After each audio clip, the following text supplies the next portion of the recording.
Yes, hello, hi. I should mention, before we begin, that this chapter is the most blatantly erotic one, like it's the one where he fucks Norbert. And so, the whole thing has disturbing themes, but this one is pretty like overtly sexual. So if you don't tune in for that's okay. You can just pick it up. Anyways, with that warning out of the way, Recipe Part 5 Interspecies. The first thing Norbert felt as he woke was pressure around his arms, like each one was being grasped.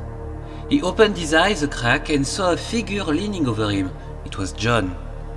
He struggled to move his arms, but they refused to budge.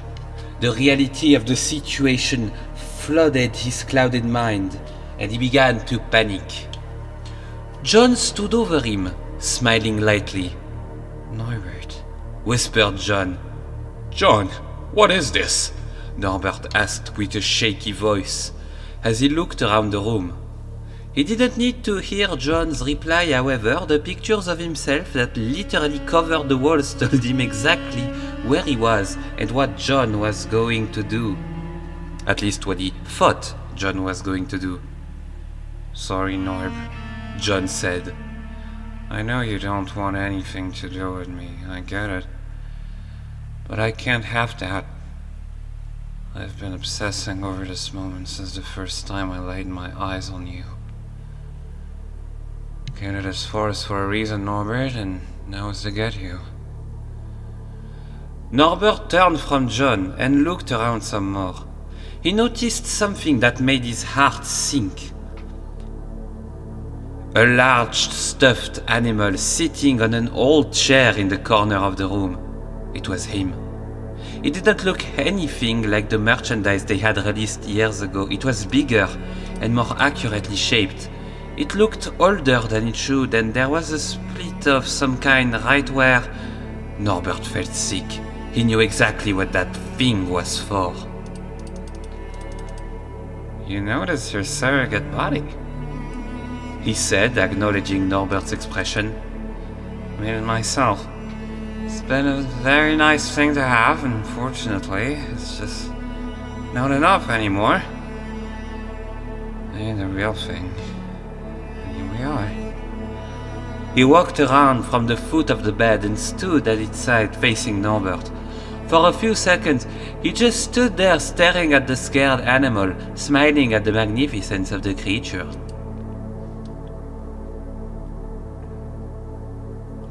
John could hear Norbert's short, panting breaths, and swore he could almost hear Norbert's heart thumping away in his chest. The power of having Norbert under his control was intoxicating. Years of pent-up frustration and lust was boiling to the surface. While John was in love with Norbert, he was also incredibly agitated by him as a result. "Please, let me go, please! You can't do this to me!" Norbert shouted in desperation. "Sure I can," John said unsympathetically, approaching Norbert and stroking the side of his soft face. Norbert summoned the courage and showed his teeth defiantly, shaking his head from John's hand. "You're a freak!" he shouted and spat at John, getting him in the face. Before he realized what happened, John landed a hard punch right on Norbert's face in return, hitting him below the eye. Norbert squealed as his head was tossed to his left shoulder. He looked at John with scared, bloodshot eyes in disbelief. John's face showed a monster that was begging to be released. "You have no fucking idea what you've done to me over the years. Sometimes I wish you never existed. You're a fucking nightmare!" John yelled, before throwing another hard punch into Norbert's face, splitting his lip. The feeling of John's fist smashing into his mouth was unlike anything he'd felt before. He'd never been hit like this in his life, and it hurt a lot more than it looked in the movies. He could taste blood in his mouth, and his lips throbbed painfully. "No! Fuck fucking idea! John, please. You don't have to do this! Norbert cried, trying to avoid getting hit again. John placed beside the bed, wiping the sweat from his forehead. He stopped and looked at Norbert seriously, and Norbert looked back at him with fear. I need a drink. John spat and walked out of the room, slamming the door behind him. Norbert looked on, lost for words as John left. John went to the kitchen and took a glass from the cupboard, filling it from the tap and gulping it down with one long drag. He closed his eyes and took a deep breath, sighing as he exhaled. Damn it, he cursed to himself. After a few moments he calmed down and went back to Norbert. John opened the door and entered the room. Norbert dared to glance at John for a moment before averting his gaze quickly. It's time we got this over with, John said quietly. Norbert said nothing. He knew what was coming and just shut his eyes tight, wishing he could wake up from this nightmare. I swear to God, you little shit, I'll beat the shit out of you if you resist. Deep in his mind, he couldn't believe what he was doing. It was like being outside and seeing someone else driving his body.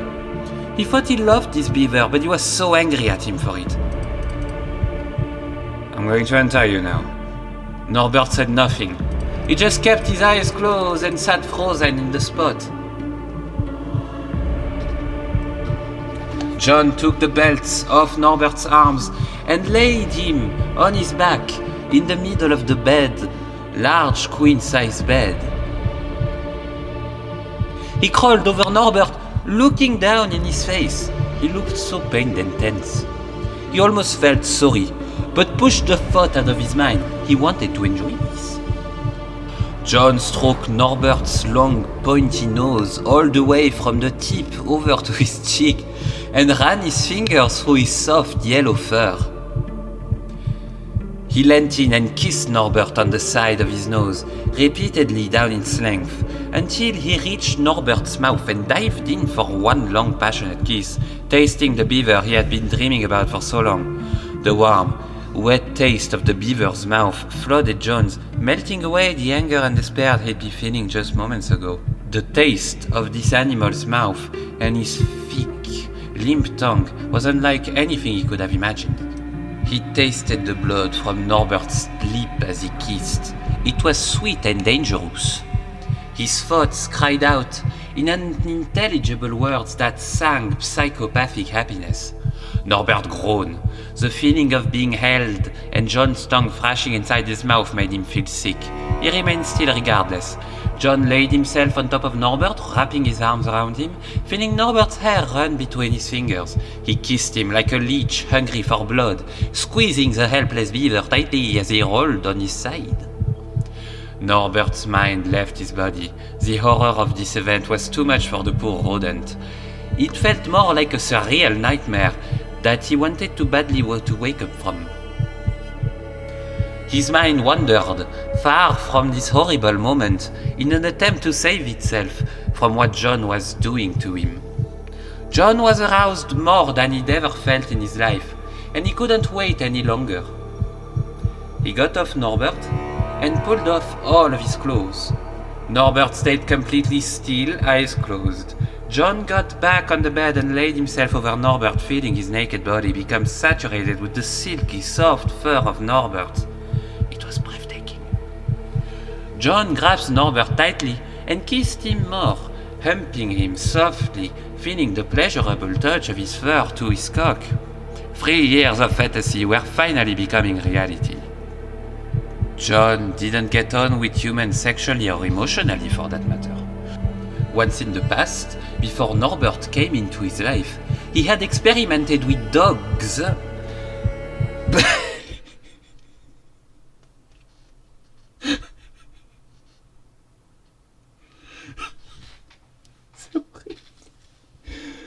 Non, putain, John, s'il te plaît, pourquoi?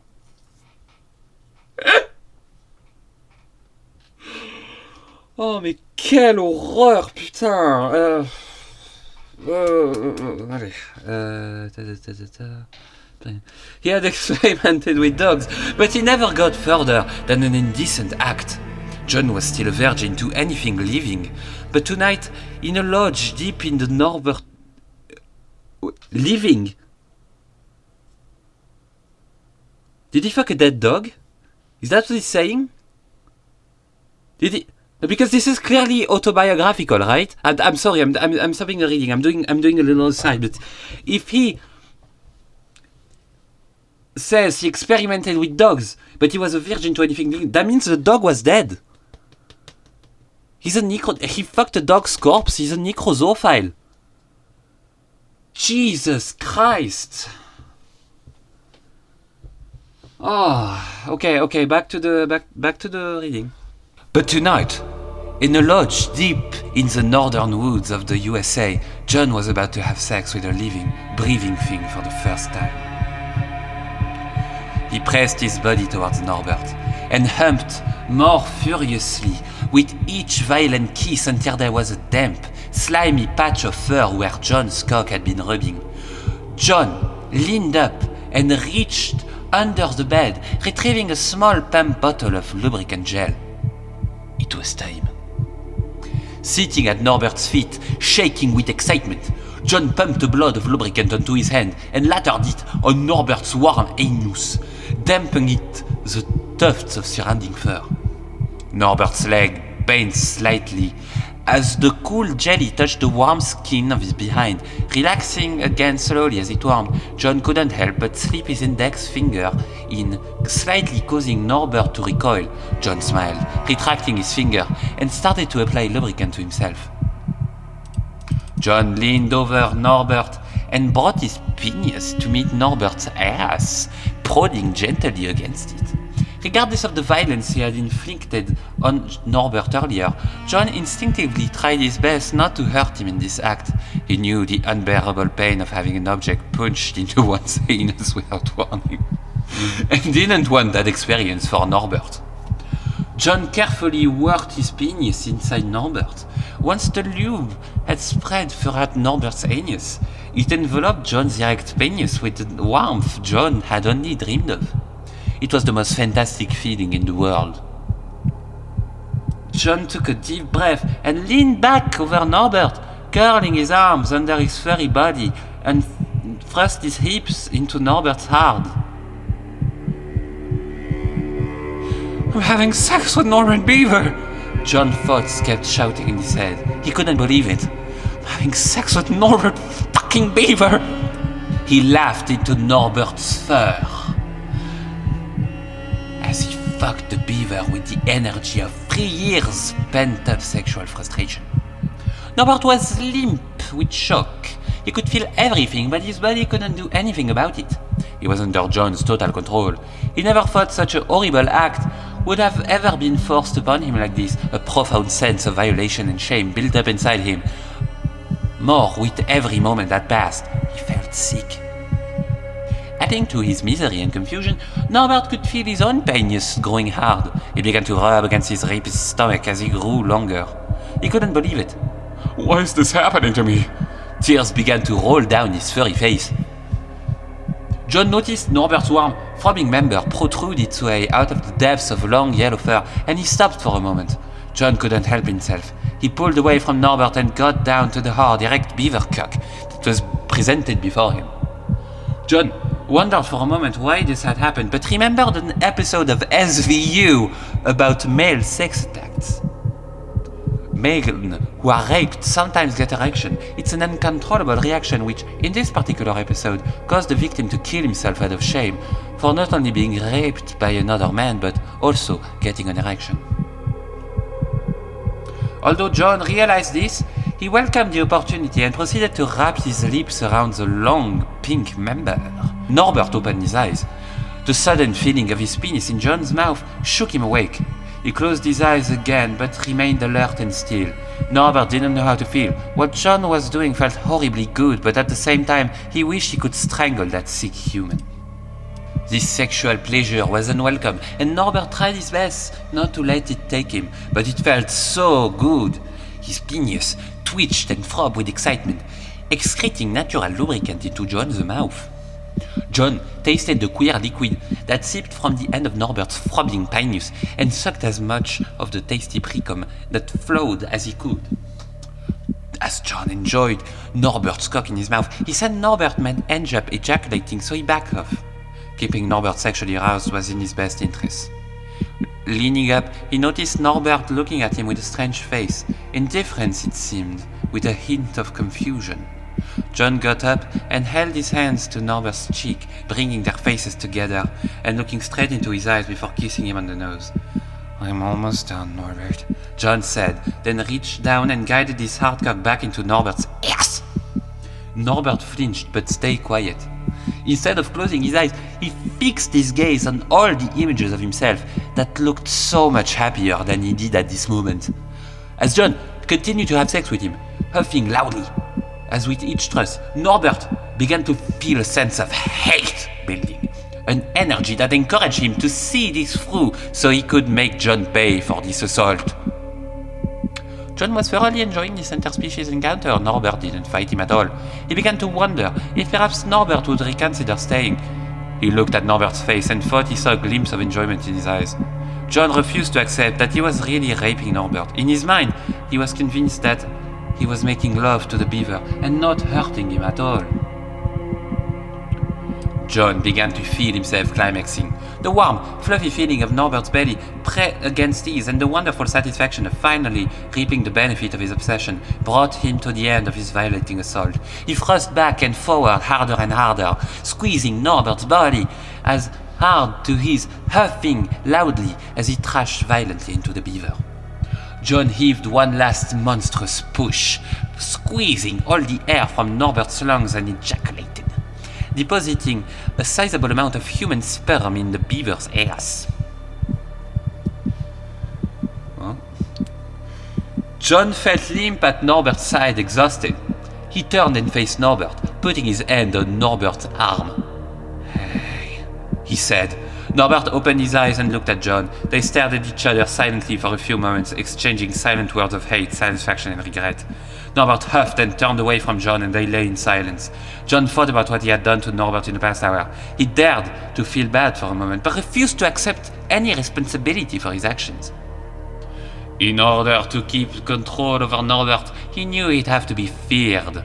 He longed to have Norbert want him, but he knew this would be impossible now. Not after what he had just done. John could hear Norbert's short and fast breathing. Silently, John wrapped himself around Norbert's side, tucking his fingers under his arms before closing his eyes and resting his face in the soft yellow hair. Norbert was tense. John pretended not to notice and continued to snuggle. What a beautiful creature, John thought to himself as he closed his eyes and allowed himself to rest. Norbert rested too, but not his mind. It was running overtime with his escape options.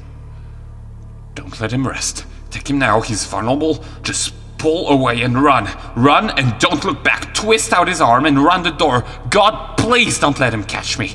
Please don't let him catch me. I just want to go home. Let me get out of this forest alive.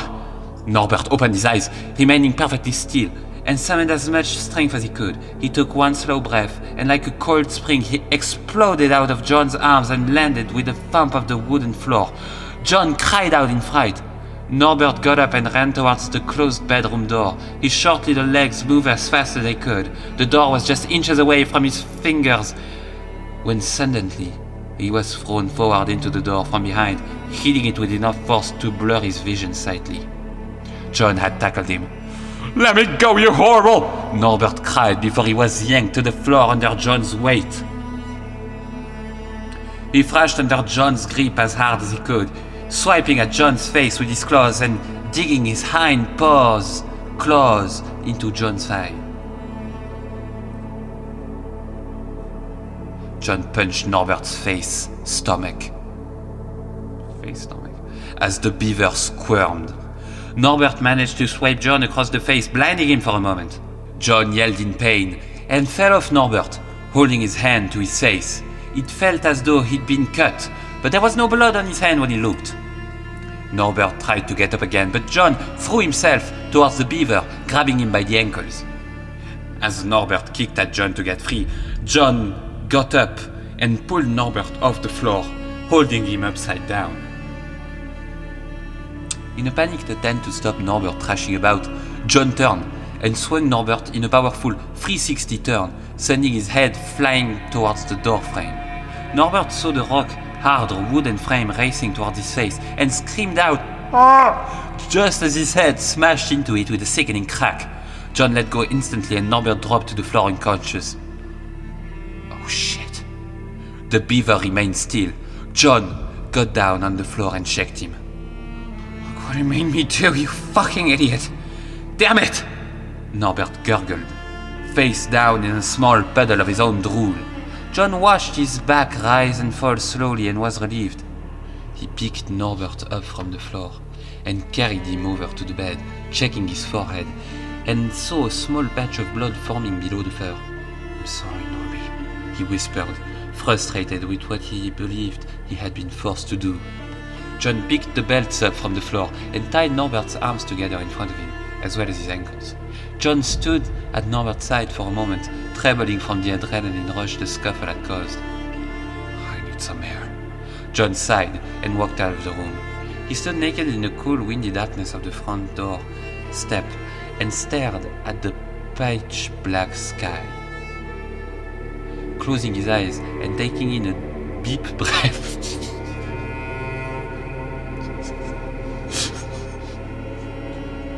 Beep. John fixated on the sensation of the wind brushing past his body in a bid to slow down the thoughts circling in his head. After a few cold minutes, he felt better about what he had just done. It was justified. He was sad that he had to force Norbert to do as he wanted, but the happiness of being able to taste and feel him far outweighed any empathy John may have been feeling for the beaver. He felt calm and happy about it, convinced that it wasn't as bad as it all seems. After turning out all the outdoor lights in the lodge, John returned to his bedroom and switched on the bedside lamp.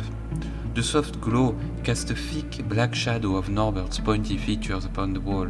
John pulled the covers from under Norbert and back over them both.